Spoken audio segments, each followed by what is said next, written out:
Assalamualaikum warahmatullahi wabarakatuh.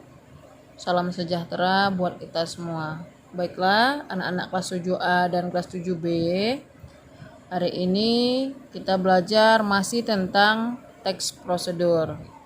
Minggu kedua Oktober 2020. Di dalam grup sudah saya sampaikan soal sebanyak 4 ya, untuk minggu ini 4 soal.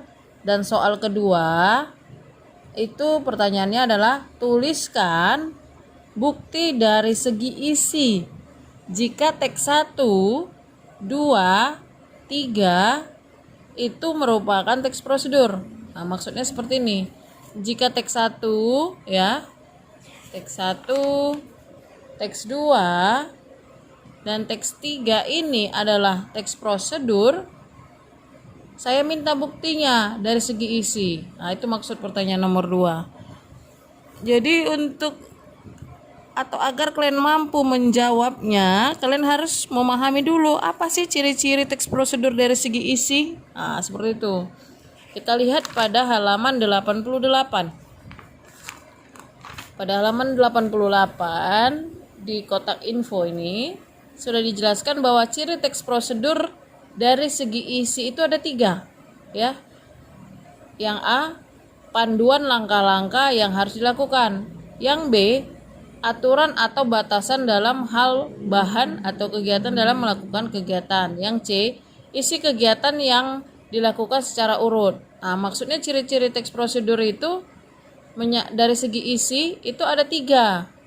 Jika kita sudah memahami ciri-ciri ini, nah saya minta buktinya bahwa teks 1, teks 2, teks 3 itu mengandung yang 3 ini. Gitu dia maksudnya. Maksud di yang A ini kan panduan langkah-langkah yang harus dilakukan. Di dalam teks itu setelah kita baca teks 1, teks 2, teks 3 itu benar tidak ada petunjuk langkah-langkah untuk melakukan sesuatu. Itu maksudnya yang A ini. Terus yang B, adanya aturan atau batasan dalam melakukan kegiatan. Maksudnya di sini adanya aturan atau batasan itu, misalnya seperti ini contohnya. Langkahkan kaki kanan ke samping kanan sebanyak 2 kali. Ada batasan ya kan, jelas. Yang dilangkahkan kaki kanan sebanyak 2 kali. Atau contoh lainnya, tambahkan 2 sendok gula. Tambahkan 2 sendok gula ke dalam gelas, misal seperti itu. Ada batasannya dia, ada aturannya. Nah, itulah dia kalau teks prosedur, jelas ada aturan atau ada batasan. Kita cari nanti buktinya seperti itu. Kalau yang di C, isi kegiatan itu berurut tidak? Dilakukan secara urut tidak? Kalau dia dilakukan secara urut, itulah dia salah satu ciri-ciri teks prosedur. Nah, ini sekarang saya minta tadi buktinya. Nah, kan seperti itu. Berarti cara menjawabnya kita membahas, coba ya. Kita contohkan di teks 2. Di teks 2 tadi ciri-cirinya ada 3. Yang pertama, berisi panduan langkah-langkah. Nah, jadi cara menjawabnya, setelah saya membaca teks 2, di bagian langkah-langkah benar ada panduan langkah-langkah, yaitu kan di paragraf ke-3 ya. Ini paragraf 1, paragraf 2, di paragraf ke-3. Di paragraf ke-3 inilah dia. Seperti itu dia cara menjawab bagian A-nya. Yang B-nya, yang B tadi apa tadi ciri-cirinya? Adanya aturan atau batasan, seperti itu. Jadi buktinya di mana? Karena tadi saya meminta bukti ya kan. Buktinya di bagian langkah-langkah halaman 85. Di situ ada ambil 5 potong akar kelapa hijau sepanjang masing-masing sepanjang 4 cm. Nah, ini dia maksudnya tadi batasan tadi. Dibatasi memang 5 potong akar kelapa hijau masing-masing 4 cm. Baru ini batasan juga ya kan, atau aturan 10 butir biji teratai. Nah, seperti itu dia. Cari nanti contoh yang lainnya dari teks 1, 2 dan 3. Ini masih ada lagi di sini seperti itu. Terus bagian C-nya, isinya yang dilakukan itu secara urut. Ya, itu tadi kan ciri-ciri yang C-nya. Jadi cara menjawabnya seperti apa?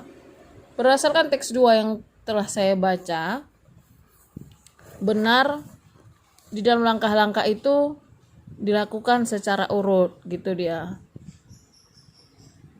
Paham?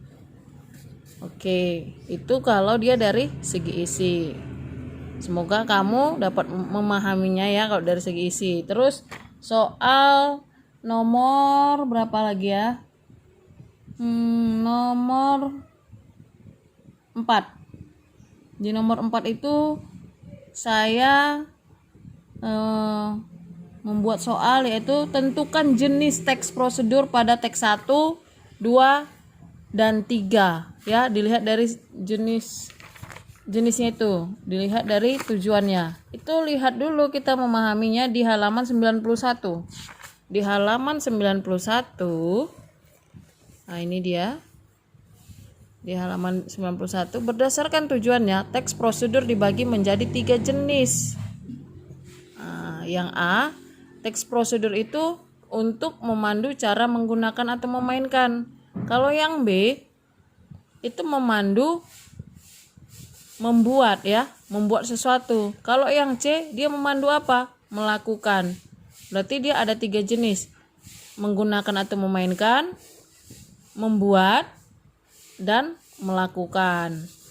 Misal, kalau ada nanti panduan cara menghidupkan komputer, berarti itu termasuk kemana itu? Jenis yang mana? Cara menggunakan ya, ini dia. Atau contoh lain, yang sini di teks 1, kita lihat di teks 1, cara memainkan angklung ya, cara memainkan angklung.